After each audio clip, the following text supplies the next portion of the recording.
मित्रों नमस्कार। आशा करता हूँ आप सब लोग अच्छे से होंगे। मित्रों, ये भारत में कोई प्रयोग नहीं होने जा रहा है।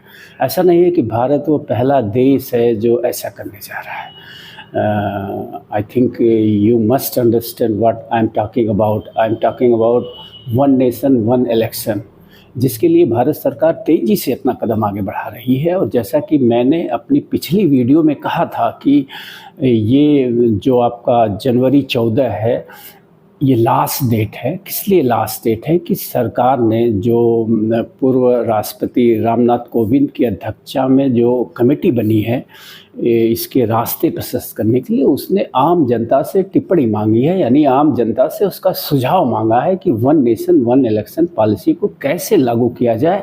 अगर आपके पास कोई सुझाव है तो भेजिए। मैंने आपसे आग्रह भी किया था कि आप सब लोग भेजिए। मैं आशा करता हूं कि आप में से बहुतों ने भेजा होगा, और जो लोग नहीं भेज पाए उनसे मैं फिर से आग्रह करूंगा कि एक जागरूक नागरिक होने के नाते ये आपका कर्तव्य भी है, ये आपका अधिकार भी है, ये आपका दायित्व भी है कि ये जो कानून बनते हैं उनमें आपकी भी सहभागिता सुनिश्चित हो। तो इसलिए मैं आग्रह करूंगा, अगर आपने अब तक नहीं भेजा है अपने विचार तो ज़रूर भेजिए अपने विचार। मित्रों, मैं आपको बताना चाहूँगा, जैसा मैंने कहा कि ये कोई पहला देश नहीं है जहां ये प्रयोग होने जा रहा है। दुनिया के कई तमाम ऐसे देश हैं जहां already one nation one election policy लागू है, और उन देशों के जो अनुभव हैं इसको लेके वो बहुत ही बेहतरीन है। इससे ढेर सारी कवायद से बचा जा सकता है। भारत में तो सबसे प्रमुख कवायद जो है, अब जैसा कि मैंने पिछली वीडियो में भी कहा था कि हमारे जो जो जिम्मेदार लोग हैं, प्रधानमंत्री हुए, मिनिस्टर्स हुए, जो लोग भी हैं, इनका इनका बहुत कीमती समय चुनाव प्रचारों में ख़त्म हो जा रहा है।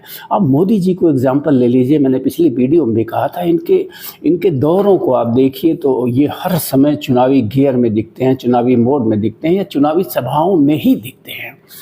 मैं तो समझता हूँ इनका आधा कार्यकाल अगर काउंट किया जाए ईमानदारी से तो वो चुनावी सभाओं में ही बीता है, न कि एज ए प्राइम मिनिस्टर। वो भाजपा के एज ए स्टार प्रचारक ज़्यादा और देश के प्रधानमंत्री कम लगते हैं, ये प्रायः लगते हैं।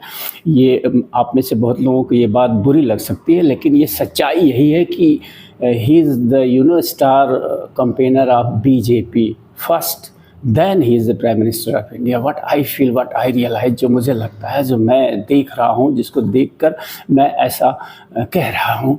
तो मेरा कहने का मतलब है कई ऐसे देश जैसे जर्मनी हुआ, हंगरी हुआ, दक्षिण अफ्रीका हुआ, इंडोनेशिया हुआ, स्पेन हुआ, स्लोवेनिया हुआ, अल्बानिया हुआ, पोलैंड हुआ, नीदरलैंड हुआ, ऐसे कई सारे देश हैं जहाँ one nation one election policy already लागू है। और मेरा व्यक्तिगत जो मत है वो भारत में भी लागू होनी चाहिए, और इसके लिए सरकार प्रयासरत भी है। इसके लिए मोदी जी को संभवतः खुद ऐसा महसूस हुआ होगा कि उनका जो अत्यंत कीमती समय है, जो समय राष्ट्र की उन्नति के लिए विमर्श में खर्च होना चाहिए, वो चुनावी प्रचारों में लगातार खर्च हो जा रहा है।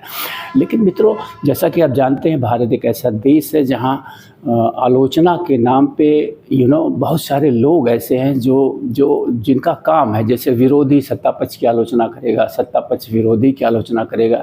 उनके लिए लॉजिक तर्क का कोई मतलब नहीं, अच्छी बुरी चीज़ का भी कोई मतलब नहीं। अगर वो विपक्ष में है तो उनको विरोध करना है। सरकार चाहे कितने भी अच्छी से अच्छी पॉलिसी लेके आए, वो उनमें मीन मेख ज़रूर निकालेंगे, उनमें कमियां निकालेंगे और विरोध करना शुरू कर देंगे।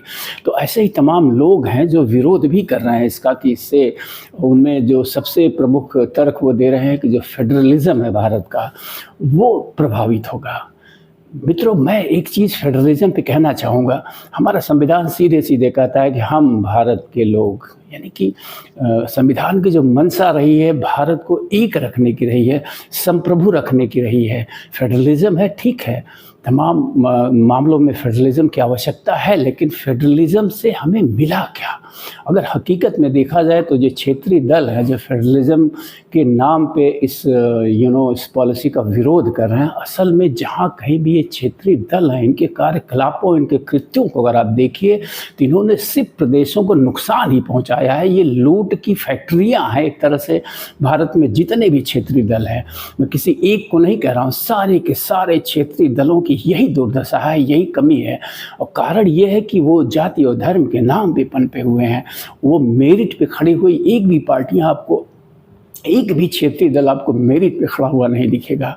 तो ये फेडरलिज्म का स्ट्रक्चर अगर इससे थोड़ा सा कमज़ोर भी होता है तब भी मैं समर्थन करता हूँ कि भारत में जो है ये one nation one election policy लागू होनी चाहिए। ये एक बेहतरीन बदलाव की ओर देश को ले जाएगी। ये जो विरोध के जो स्वर हैं फेडरलिज्म के नाम पे, या फिर उनका ये भी तर्क है कि क्षेत्रीय दल इससे कमज़ोर हो जाएंगे, लोग राष्ट्रीय मुद्दों पे वोट करेंगे, तो वोट तो राष्ट्रीय मुद्दों पे होना ही चाहिए। क्षेत्रीय मुद्दे स्वतः उसमें समाहित होते हैं। अगर राष्ट्र का विकास होगा तो प्रदेशों का भी विकास होगा। तो मैं इन दोनों तर्कों को खंडित करता हूं और मैं इसका 100% समर्थन करता हूं। और मैं आप सबसे आग्रह और अपील करता हूं कि जल्द से जल्द आप लोग अगर अपनी टिप्पणी सुझाव देना चाहते हैं तो 14 तारीख से पहले, जैसा कि मैंने वेबसाइट का एड्रेस दिया था पिछली वीडियो में भी, मैंने ईमेल एड्रेस भी दिया था, फिर से मैं दे रहा हूँ, उस पर अपना सुझाव जरूर डालिए, जरूर डालिए। तो